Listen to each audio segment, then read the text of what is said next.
Hello students, स्वागत है आप सभी का आपके अपने YouTube channel English with Ranjan sir पे। तो आज आपने देखा होगा कि मोस्ट इम्पॉर्टेंट आपके कॉम्पिटिटिव एग्जाम में, कोई भी एग्जाम दे रहे हो आप, एसएससी, बैंकिंग, रेलवे, यहाँ दे रहे हो, रेलवे तो नहीं पूछा जाता है, बट कोई भी एग्जाम जहाँ पे इंग्लिश पूछी जाती है, अगर आप बात करते हैं कॉमन एरर की, तो हमारे पास कॉमन एरर पूछे ही जाते हैं जहाँ पे इंग्लिश लैंग्वेज पूछा जाता है आपके एग्जाम में। और इसको सॉल्व करने के लिए हम बहुत सारे ग्रामर्स पढ़ते हैं, लेकिन कॉन्सेप्ट्स नहीं सीखते। कोई ट्रिक, ऐसे में तो नहीं कहूंगा, बट ट्रिक मैंने लिखा है कि कोई कॉन्सेप्ट्स एक्चुअली नहीं है, किस तरीके से उसको किया जाए कि थोड़ा सा जान के, थोड़ा सा ग्रामर पढ़ के भी हम उसको आसानी से सॉल्व कर पाए। वो चीजें आज की क्लास में हम डिस्कस करेंगे। बट बिफोर आई स्टार्ट, आप लोगों को बताना चाहूंगा कि आप मेरा लाइव सेशन अटेंड कर सकते हैं फ्री ऑफ कॉस्ट अनअकैडमी पर। किसी भी तरह का एग्जाम देना है, पर्टिकुलरली कोई एग्जाम नहीं है, क्योंकि इंग्लिश एक लैंग्वेज है और ये आप सब एग्जाम के लिए एक ही जैसे पढ़ते हैं। क्वेश्चंस का लेवल अलग हो जाता है, लेकिन ग्रामर सबका एक ही है।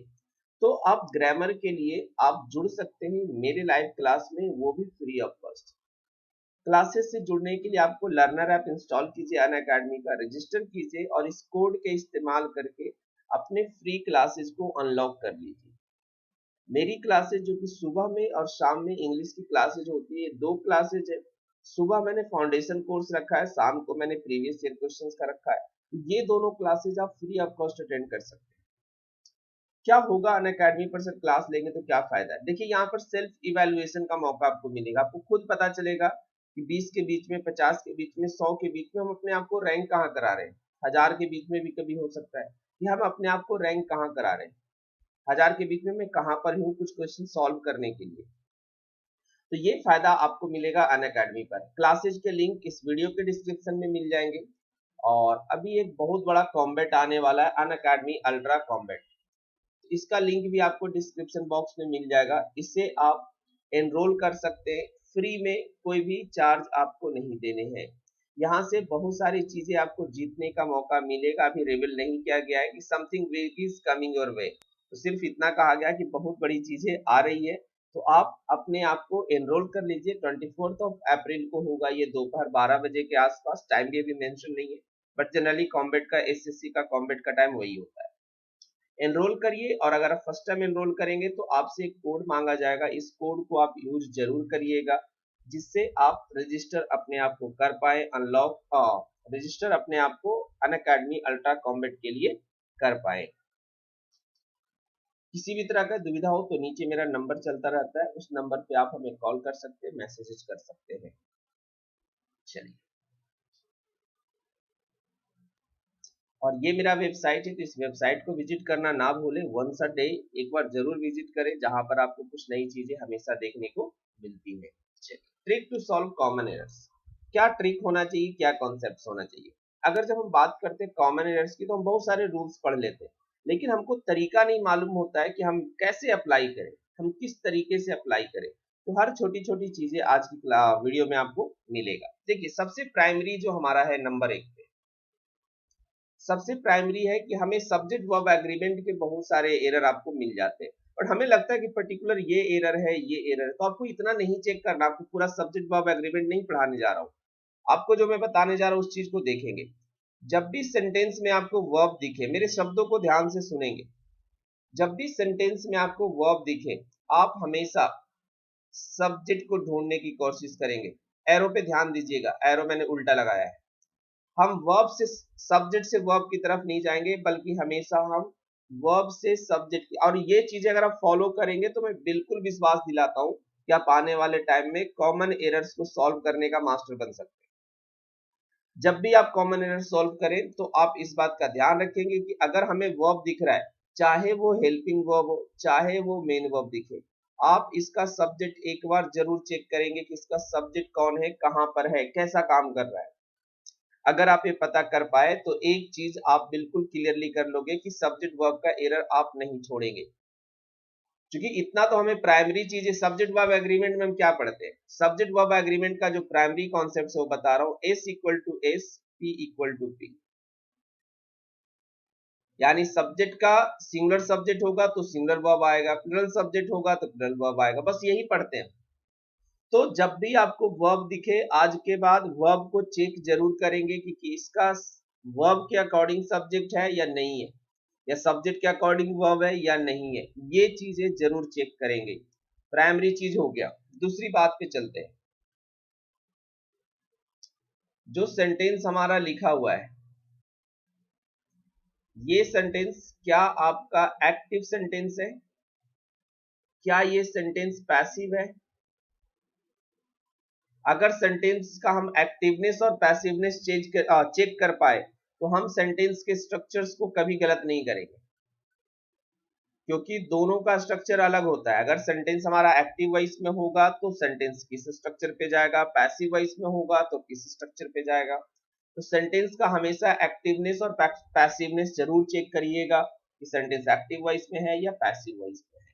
चलिए, पैसिव वॉइस के लिए अगर आपने अभी तक नहीं जाना है तो मैं बता दूं, पैसिव वॉइस का सिर्फ एक ही स्ट्रक्चर होता है, वो होता है बी प्लस बी3।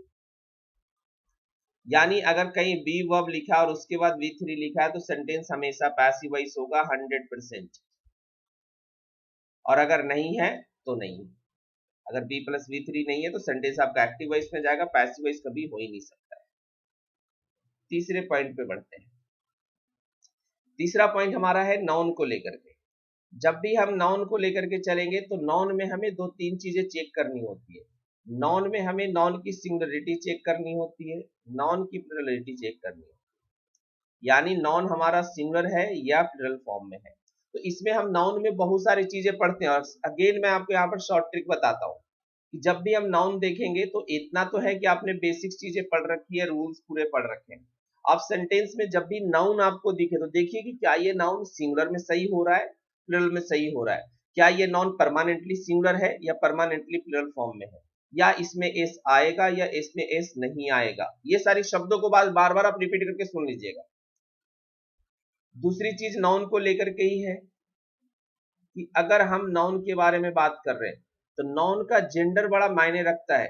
नाउन आपका जो जेंडर है,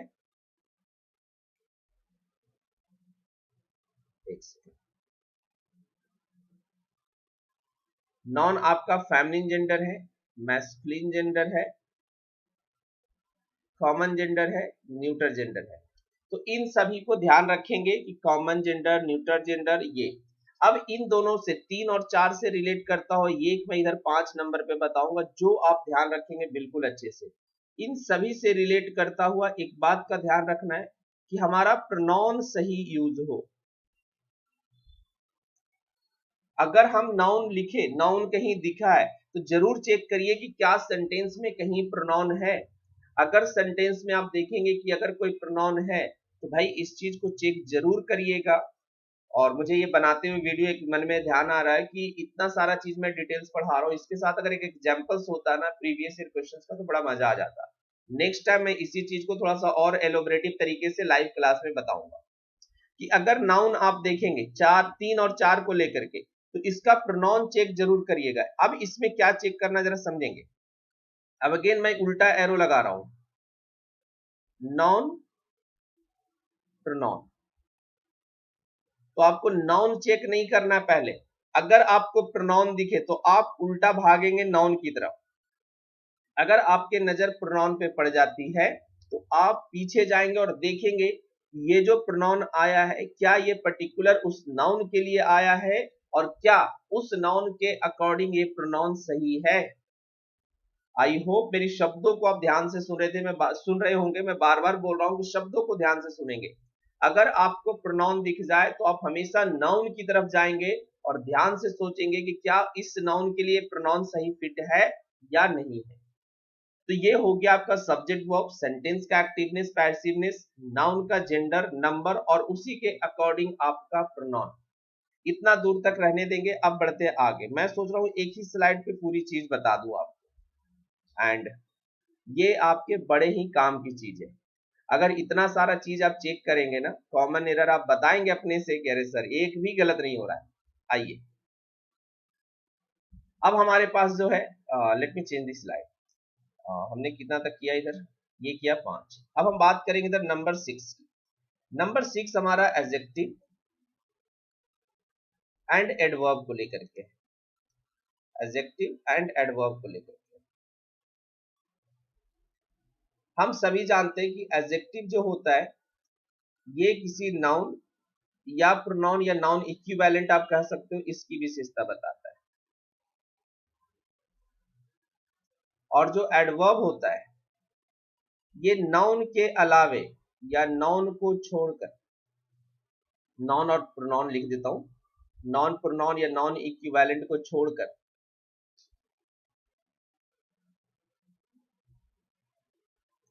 सबकी विशेषता बताता है। चलिए, तो जब आपको सेंटेंस में एडजेक्टिव या एडवर्ब दिखे तो आप पर्टिकुलरली उसको चेक करेंगे, क्या अगर सेंटेंस में देखेंगे यहाँ पे क्या सेंटेंस में एडजेक्टिव यूज है तो क्या आगे कोई नाउन या प्रोनाउन आया है।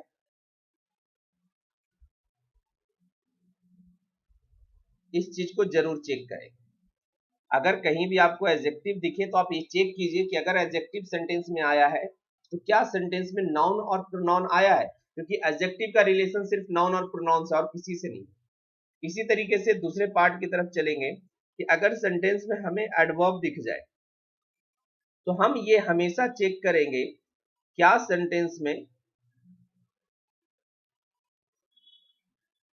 क्या कोई एडवर्ब नॉन प्रोनाउन की तो विशेषता के लिए नहीं लगा दिया गया है, क्योंकि एग्जाम में यही दिए जाते हैं कि कोई एडवर्ब कहीं नॉन प्रोनाउन की विशेषता के लिए तो नहीं लगा दिए। अगर लगा दिए तो भाई चेंज करो एडवर्ब को और वही वाला पार्ट आपका एरर हो जाएगा।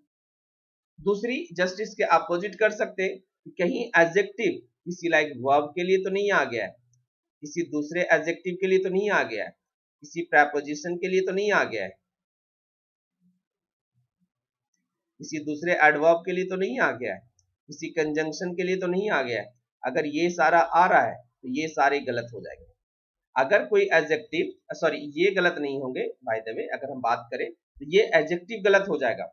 अगर किसी वर्ब के लिए एडजेक्टिव लगा दे तो गलत हो जाएगा, अगर किसी एडजेक्टिव के लिए एडजेक्टिव लगा दे तो गलत हो जाएगा, अगर किसी प्रेपोजिशन के लिए एडजेक्टिव लगा दे तो गलत हो जाएगा, अगर किसी एडवर्ब के लिए एडजेक्टिव लगा दे तो गलत हो जाएगा, अगर किसी कंजंक्शन के लिए एडजेक्टिव लगा दे तो गलत हो जाएगा, क्योंकि इन सभी के लिए एडवर्ब आएगा, एडजेक्टिव नहीं। तो ये थे आपके पूरे, ठीक है। कुछ बाई मिस्टेक अगर मुझे याद नहीं आ रहा तो अलग बात है, अदरवाइज इतना से आप कॉमन एरर कभी मिस नहीं करेंगे। अगर ये बिल्कुल बेसिक चीज है कि आपने अगर पूरा डिटेल पढ़ा है और इतना चीज आप अगर फॉलो करेंगे तो I hope and I think आप एक भी मिस्टेक नहीं करने वाले अपने आने वाले कोई भी कॉमन एरर क्वेश्चन में। डिस्क्रिप्शन में या लाइक कमेंट में हमें आप जरूर बताएं ये वीडियो आपको कैसा लगा, और वीडियो अगर अच्छा लगा तो वीडियो को शेयर जरूर कर दीजिए। चलिए, धन्यवाद आप सभी का।